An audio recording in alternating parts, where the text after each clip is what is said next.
We're taught that compassion is the foundation of love, that caring deeply, sacrificing, and always putting others first is the highest expression of devotion. But what happens when that compassion turns toxic? When caring becomes less about love and more about losing yourself? In this documentary, we'll explore the hidden psychology of toxic compassion, why some men and women fall into the trap of caring too much, how it destroys attraction and respect, and what it really takes to build relationships rooted in balance, not sacrifice. Compassion is beautiful.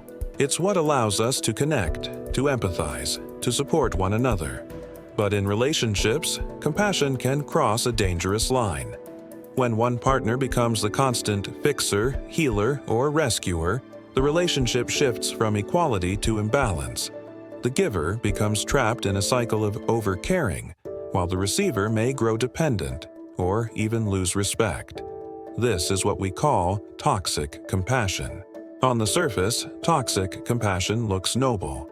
Friends may even admire it. He's so patient with her. She never gives up on him. But beneath the surface, it hides fear. Fear of rejection, fear of conflict, fear that love will vanish unless you're endlessly giving. The partner caught in toxic compassion often believes, if I just care more, if I just forgive more, if I just stay patient, then everything will work out. But the truth is, overcaring doesn't solve the problem. It enables it. Psychologists have long studied this dynamic. It's closely tied to what's known as codependency. In codependent relationships, one person's identity revolves around caring for the other, even at great personal cost. They ignore red flags, they excuse bad behavior, they sacrifice their own needs, hoping their endless compassion will be enough to hold the relationship together. But here's the paradox. The more compassion they give, the less respect they receive. Because healthy attraction and respect come not from sacrifice, but from balance. Let's take an example. A man notices his girlfriend is often cold, distant, or even disrespectful. Instead of setting boundaries, he thinks, "She must be hurting. I'll just love her harder." So he doubles down. More gifts, more patience, more apologies for things he didn't even do. But the more he gives, the less she values it. The relationship quietly shifts. He becomes the caretaker. She becomes the taker. And slowly, attraction fades. Not because he wasn't loving enough, but because his compassion cost him his self-respect. So why do people fall into this trap? Often, it starts in childhood. Many who grow into overcaring adults once learned that love must be earned through sacrifice.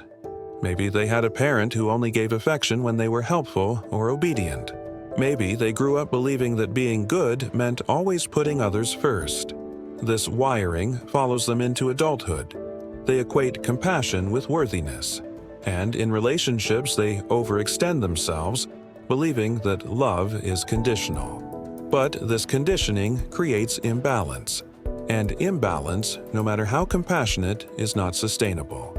The most dangerous part of toxic compassion is what it does to the giver. They lose their boundaries. They silence their true feelings. They accept behavior that slowly erodes their dignity. And in the process, they teach their partner that their needs don't matter. Over time, resentment builds. The caretaker feels unseen, unappreciated, and drained. And the partner may either exploit this dynamic or walk away, because respect has been lost. In both cases, compassion becomes the very thing that destroys the relationship. Here's the key distinction. Compassion without boundaries is not compassion. It's self-abandonment. True compassion says, "I care about you, but I will not harm myself to save you." Toxic compassion says, "I'll sacrifice everything, even my own happiness, to keep you." One creates respect. The other breeds imbalance. Healthy relationships require compassion balanced with boundaries, a willingness to help, but also the courage to say no. Empathy paired with self-respect. Respect is the fuel of attraction. Without it, love cannot thrive. When compassion turns toxic, respect evaporates. Because respect is built on strength, the strength to hold your ground, to value your own needs, to walk away if necessary. A partner may appreciate endless compassion in the short term, but deep down, they crave balance. They want to know their partner has standards, that their love is a choice, not a desperate sacrifice. This is why toxic compassion often ends in heartbreak. Because in the pursuit of saving the relationship, the giver accidentally destroys the very foundation of attraction. So, how do you break free from toxic compassion? Recognize the pattern. Notice when you're overgiving, excusing too much, or losing yourself. Rebuild boundaries. Start small. Practice saying no. Protect your time and energy. Value reciprocity. Healthy love is mutual. If you are the only one carrying the weight, it's not love, it's servitude. Heal the root. Often, breaking free means revisiting old wounds, childhood conditioning, fear of abandonment, or low self-worth. Redefine compassion. True compassion includes yourself, caring for another while caring equally for your own well-being. Compassion is one of humanity's greatest strengths. It heals, it connects, it creates love. But when compassion crosses into sacrifice without balance, it becomes toxic. The relationship that survives is not the one where one partner gives endlessly and the other takes without limit. It's the one where both care deeply and both respect boundaries. So here's the question to reflect on. Is your compassion lifting love, or is it quietly destroying it? Because in the end, the difference between true love and toxic love isn't how much you care, but how wisely you do.